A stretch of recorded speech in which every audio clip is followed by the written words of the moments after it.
ले चलते हैं आपको राजस्थान विधानसभा में इस वक्त नेता प्रतिपक्ष गुलाब चंद कटारिया क्या कुछ कह रहे हैं। कोई चिंता की बात नहीं, जो डूबना है प्रदेश को तो डूबेगा। मतलब 10 वर्ष में चाहे मेरा सरकार रही हो चाहे आपकी रही हो, किसी में स्वयं शिक्षा मंत्री हूँ, अपराधी होऊंगा, कोई चिंता की बात नहीं। लेकिन आप कम से कम इन 10 सालों से इन जितनी कोचिंग संस्थाएं चल रही है, इनकी जितनी परीक्षाएं हुई है, उनके परीक्षा के रिजल्ट के साथ आप एक टीम लगा करके इनका पोस्टमार्टम करो, तब आपको समझ में आ जाएगा कि बीमारी कहाँ से चली है। ये बीमारी इन व्यवसायियों के थ्रू चली है। मैं और आप पेपर आउट करेंगे, पेपर लाऊंगा 5 लाख दे दूंगा, 8 लाख दे दूंगा, मैं क्या 2 करोड़ 5 करोड़ 8 करोड़ दे सकता हूँ क्या? ये सारे के सारे जो पैसे देने वाले बड़े बड़े दिग्गज लोग हैं, जो कोई 10 करोड़ में पेपर ले जाता है, कोई 3 करोड़ में ले जाता है, कोई 2 करोड़ में ले जाता है, फिर अपने कोचिंग संस्थान में रिजल्ट लाता है और उसके बाद बड़े बड़े पोस्टर बाहर लगाता है, मेरा 100% सिलेक्शन। ये है बीमारी की जड़। अगर मार करना चाहते हो तो यहाँ करो, तब तो जा कर के इसको कोई रोक सकोगे। बाकी से केवल मन को संतुष्ट करने का काम करो तो ये राजस्थान के उस गरीब बच्चे के साथ न्याय नहीं होगा, जो बड़ी मुश्किल से पढ़ता है, अपने घर में बूढ़े माँ बाप को भूखे मार के पढ़ता है और उसके बाद परीक्षा के लिए जाता है, रोता हुआ घर लौटता है। क्या दुख नहीं होता है? हम लोगों के मन में कोई रहम नहीं है कि आखिर उस बच्चे का क्या होगा जो अपनी बड़ी पीड़ा के साथ पढ़ रहा है। इन सारे पैसे वाले लोगों के पास में आपने सारी सरकारी नौकरियों को भेज दिया। मैं बहुत कड़वा सच बोल रहा हूँ। आज जो पिछले 8 साल में नौकरी में लगे ना, उन सब का भी पोस्टमार्टम कराओ, आपको लगेगा आधा फर्जी मामला निकलेगा। कोई है नहीं, कोई सोचने वाला है इस पर कि आखिर उसके दर्द को कौन जानेगा? है ना। जिस प्रकार से हमने परीक्षा के माध्यम से इन पैसे वाले लोगों को उतार करके सारे के सारे उन गरीबों की आशाओं के ऊपर पानी फेर दिया।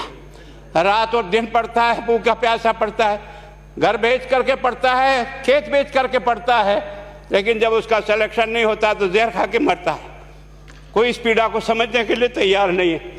और हम इस कानून को ला करके दुनिया को बताना चाह रहे हैं कि हमने इतना बड़ा कानून कर दिया, इस कानून से कुछ भी नहीं होगा। मैं आज आपको कह रहा हूँ,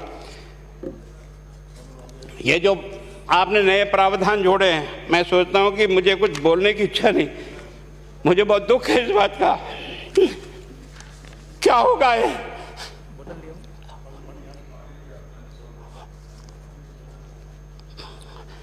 किस तरह की गैंग पालनी है हमने? पानी पिला दो है ना। मैं उस दिन भी पूछा था कि मैंने कहा ये शिक्षा संकुल पे है, जिन लोगों को ड्यूटी पे लगाया, इसको लगाने वाला दोषी कौन है, जिसके कारण से पेपर जो है ना काट करके निकाल दिया। ये तो ठीक है, भाग्य हमारा अच्छा था कि सवाई माधोपुर की घटना छूट गई और एसओजी को उसमें हाथ में लग करके कुछ केस लग गया। अगर वो केस नहीं लगता तो आज आपकी सारी नौकरी पर इन सब बड़े बड़े दलालों के स्कूल में पढ़ने वाले बच्चे होते और मेरा गरीब का बच्चा अपना घर लौट के जाता। क्या दुर्भाग्य है।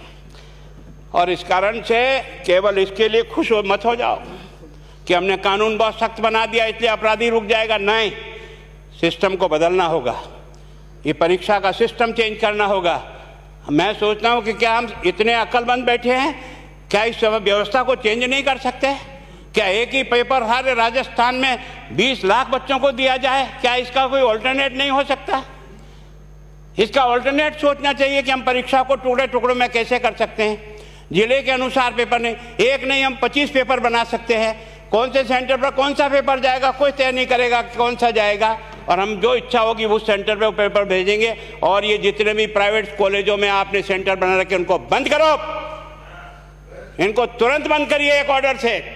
जितने भी सरकारी विद्यालय है और सरकारी नौकर ही एग्जामिनर बनेगा और एग्जामिनेशन करेगा, तब तो आप इसको बचा पाओगे।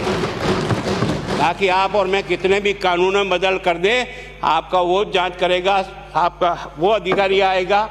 आपने कहा भाई सेशन जज के नीचे नियुक्ति नहीं होगी, इसके अलग से कोर्ट होगा, बहुत अच्छी बात है। प्रोविजन जो आपने डाले हैं वो स्वागत योग्य, स्वागत करता हूँ, पर इन प्रोविजन को लागू तो आप और मैं ही करूँगा, कौन करेगा?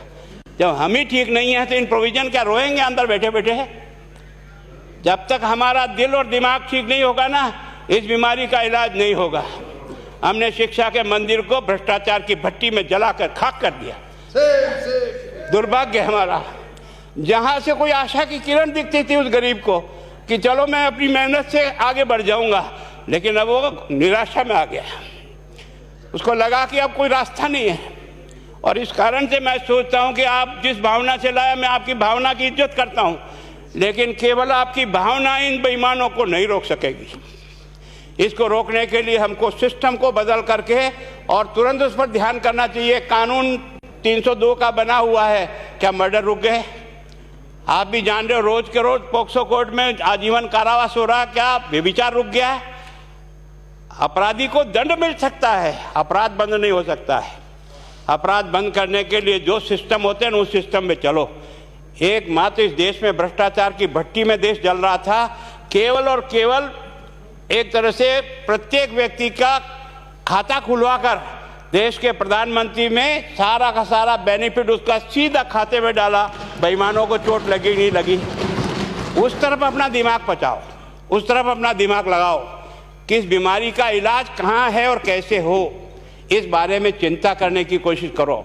मैं कई बार इधर सीकर और इधर गया तो मैं सोचता हूँ कोचिंग संस्थान की बिल्डिंग देंगे ना तो टोपी गिर जाए नीचे से। क्या चीज़ है यार, भगवान ने क्या लक्ष्मी वहीं बरसाई है।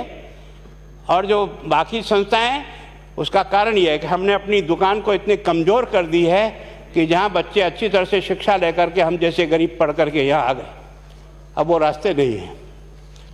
और इस कारण से मेरी बहुत विनम्र प्रार्थना है, इस बीमारी का इलाज चाहिए बच्चे को, कानून से नहीं होगा, कानून के अलावा होगा, और उसमें आप करें। धन्यवाद। Thank you.